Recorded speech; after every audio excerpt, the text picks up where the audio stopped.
Mr. Chair. Thank you. Senator Daines. Mr. Chairman, Ranking Member Heinrich, thank you. Last month, Congress acted to right a wrong and repealed a violation of the multiple use and public engagement principles enshrined in FLPMA. The Biden's BLM land use planning process was weaponized to push radical anti-energy policies in states like Montana, like Wyoming, like North Dakota, and Alaska, despite significant oppositions from the states. Thankfully, Congress acted, and they passed my bill to repeal the anti-coal Miles City Resource Management Plan amendment. I look forward to President Trump signing into law very soon.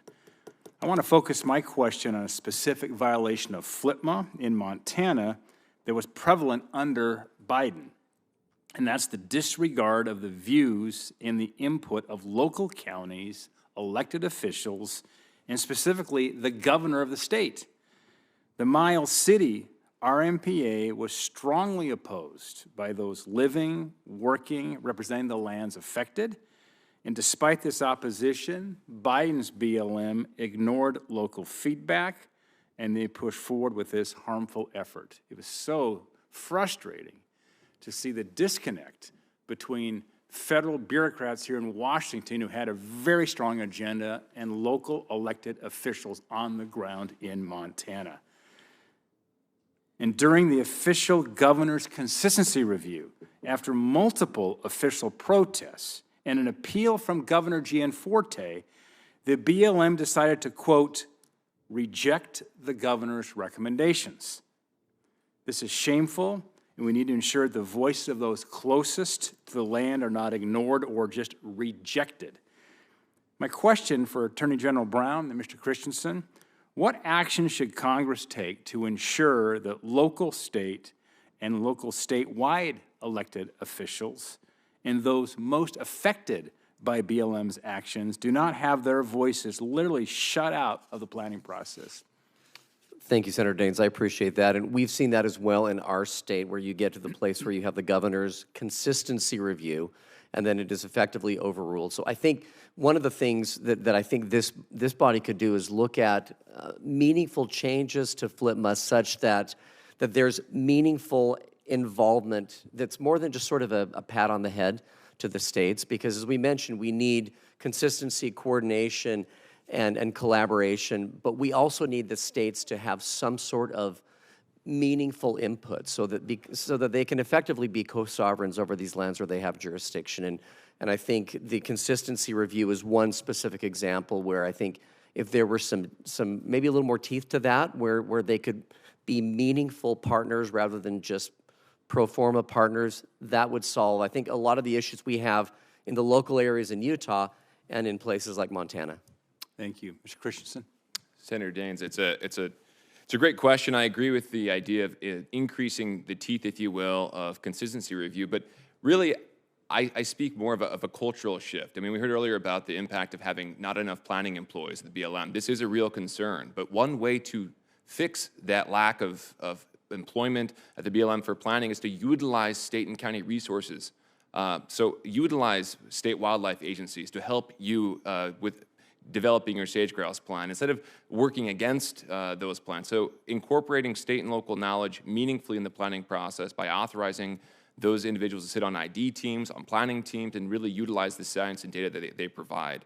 As far as the rejection of letter, I think our governor got a few of the same letters, so we've got some government efficiency there.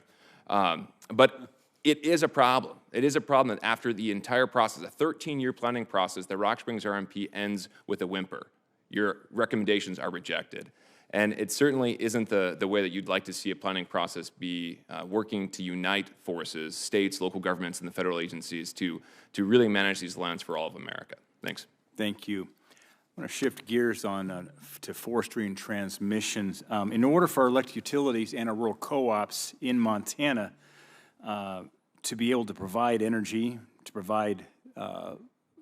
energy in an efficient way, we've got to get the transmission lines in place, crossing a patchwork of private, state, and federal lands. To protect these power lines and communities from devastating wildfires, electric utilities develop and retain authorize vegetation management plans to cut and remove dangerous trees on public lands. However, they cannot protect and empower communities if land management agencies are not responsive or cooperative when utilities are managing the rights-of-way. Recently, the Vigilante Electric Co-op from Dillon, Montana, was slapped with a $5 million fine from the Forest Service because a tree outside of their right-of-way caught on fire. Any attempt from Vigilante to remove the tree would have been illegal, yet they were held liable for the fire. In 2018, Flipman was amended to include a strict liability cap of $500,000 for electric utilities, which expires in 2028. The $5 million Vigilante fire was far beyond the $500,000 limit, and one that's near impossible for a small rural electric co-op to pay. It literally can put them out of business. It's common sense that no entity should be fined without proven negligence or noncompliance. The status quo is not providing enough certainty. Just last quick question, Mr. Brown. Utah and Montana state legislatures have both recently passed legislation to address these liability problems and the unique burden placed on electricity providers. What still needs to be changed at the federal level to replicate the success we're seeing in our states? Well, and I think that this is something this body should look at in terms of caps and liabilities. And frankly, I think a lot of what you're talking about in terms of, you mentioned sort of the catch-22. They really need to do something, but they're disempowered from doing it in the first place. And I think having more meaningful involvement with the folks on the ground who recognize the problems involved with the rights-of-way is something that should be addressed. And I think changing that, as Mr. Christensen said, that cultural shift as well, I think could be helpful, but I think this body ought to look at things such as those caps and then how that can be addressed. Thank you.